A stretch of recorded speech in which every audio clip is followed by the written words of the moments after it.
ઘણી બધી મહિલાઓને એવો કોમન પ્રશ્ન હોય છે કે એ લોકોને કમરનો દુખાવો રહે છે. કમરનો દુખાવો મહિલાઓમાં વધારે પ્રમાણમાં જોવા મળે છે. એના ઘણા બધા કારણો છે. એમાંના અમુક કારણો આજે હું તમને જણાવવાની છું. જો તમને પણ આવા કોઈ લક્ષણો તમારા શરીરમાં દેખાતા હોય અથવા તો તમને પણ આવા કારણો દેખાતા હોય તો એ કારણોમાં તમે સુધારો કરી શકો છો, જેનાથી તમે તમારા કમરના દુખાવામાં રાહત મેળવી શકો. તો ચાલો આજે આપણે જાણીએ કમરના દુખાવાના અમુક એવા મેજર રીઝન્સ, અમુક એવા કારણો. ખોટી રીતે બેસવાની અને ઉભા રહેવાની ટેવ અથવા તો ઉભા રહેવાની રીત.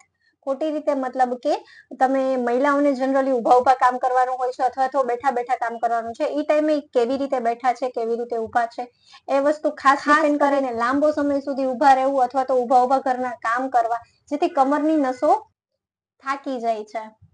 પ્રેગ્નન્સી અને ડિલિવરી પછી ખાસ કરીને મહિલાઓને આ કમરના દુખાવાની સમસ્યા આ સમય પછી બહુ જ રહે છે. કારણ કે ડિલિવરી પછી કમરનો દુખાવો એટલે થાય છે કેમ કે તમારા મસલ્સ એ નબળા પડી ગયા હોય છે. તો ખોરાકમાં ધ્યાન રાખવું જોઈએ. પીરિયડ્સ દરમિયાન પણ કમરનો દુખાવો થતો હોય છે. ખાસ કરીને વજન વધારે હોય તેના લીધે પણ કમરનો દુખાવો થઈ શકે છે. સ્ટ્રેસ વધારે લેતા હોય, વિટામિન ડી અથવા તો કેલ્શિયમની ઉણપ હોય તેના લીધે પણ કમરનો દુખાવો થઈ શકે છે. ખોટી રીતે સુવાની આદત, હોર્મોન્સ અસંતુલન અને ખાસ કરીને કસરત ન કરતા હોય તો આવા અમુક કારણો છે કે જે મહિલાઓને ખાસ ધ્યાન રાખવા જોઈએ.